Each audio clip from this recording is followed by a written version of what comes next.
Johnny Herbert serait surpris si Russell battait encore Hamilton en 2023. Bah moi je le dis, hein, si Russell bat encore Hamilton cette année, je pense que Lewis il a plus le niveau, enfin il a le niveau pour rester en F1, mais ici il pourra plus être champion, clairement. S'il se fait encore battre par son propre équipier. Donc 2022 c'était assez spécial, on verra en 2023 ce qu'il en est. Je pense que Lewis a commencé l'année dernière probablement un peu frustré, sachant que la voiture n'était pas géniale.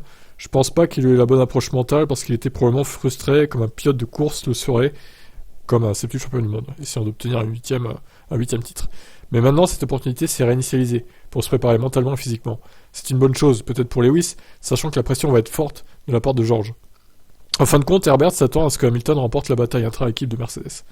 Ça, c'est peut-être une chose très positive pour un pilote de savoir que son équipier va être fort, poussé. Vous savez que vous devez améliorer votre jeu immédiatement.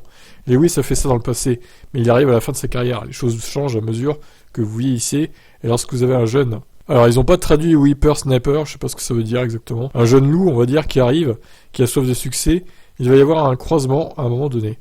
Est-ce que ça sera cette année? Je serais surpris. Je pense que ça va être une lutte puissante et serrée contre George, un George très affamé, pour essayer de prendre les rênes de Lewis, qui n'abandonnera pas non plus facilement. C'est ce qu'on veut voir. Herbert donc, qui a quitté Sky Sports, qu'on avait traité précédemment. Voilà, bon, bah écoutez, qu'est-ce que vous en pensez? Est-ce que Russell va encore battre Hamilton en 2023? Ciao, ciao.